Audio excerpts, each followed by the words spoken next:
Resort web சீரிஸ்ல வர வெள்ளிக்கிழமை release ஆக போற 25 to 28 எபிசோட்ஸோட ப்ரோமோவை தான் இன்னைக்கு நம்ம பார்க்க போறோம். இந்த ப்ரோமோவோட ஸ்டார்டிங் சீன்ல வெற்றி ஒரு சில சின்ன பசங்களை கூட்டிட்டு வந்து இவங்களாம் உங்க கூட போட்டோ எடுக்க ஆசைப்படுறாங்கன்னு நம்ம ஐசு கிட்ட சொல்றான். என் கூட எதுக்கு இவங்க போட்டோ எடுக்க ஆசைப்படுறாங்கன்னு நம்ம ஐசுக்கு ஒண்ணுமே புரியல. அப்பதான் சின்ன பசங்க எல்லாரும், நீங்க தான் அந்த மாஸ்க் கேர்ள்னு இந்த அங்கிள் எங்க கிட்ட சொன்னாரு. நாங்க எல்லாருமே உங்களை ரொம்ப நாளா ஃபாலோ பண்றோம்.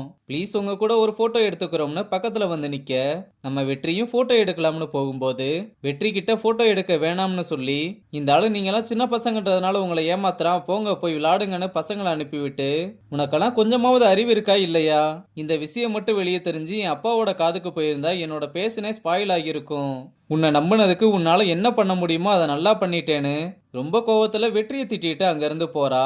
அப்புறம் வெற்றியும் தப்பு பண்ணிட்டோம்னா ஐசு கிட்ட வந்து சாரி கேட்டு, நீங்க இதே நிலைமையில இல்லாம அடுத்தடுத்த ஸ்டேஜுக்கு போகணும்னு ஏதோ ஒரு ஆர்வ கோளாறுல பண்ணிட்டேன்னு ரொம்ப வருத்தப்பட்டு மன்னிப்பு கேட்டதும், இனிமேலாவது இப்படி பண்ண மாட்டேன்னு நம்பலாமான்னு கேட்க, அவனும் கண்டிப்பா இன்னொரு தடவை இந்த மாதிரி நடக்காதுன்னு சத்தியம் பண்றான்.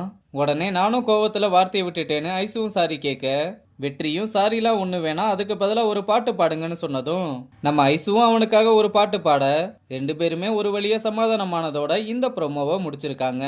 கம்மிங் ஃப்ரைடே இதோட ஃபுல் எபிசோட்ஸையும் பார்க்க நம்ம சேனலை சப்ஸ்கிரைப் பண்ணிட்டு மறக்காம பக்கத்தில் இருக்க பெல் சிம்பிளையும் ஆல்ல வச்சுக்கோங்க. அப்போதான் நம்ம போடக்கூடிய வீடியோஸ் எல்லாம் உங்களுக்கு நோட்டிஃபிகேஷன்ல வரும். கம்மிங் ஃப்ரைடே எபிசோட்ஸில் பார்க்கலாம். பாய்.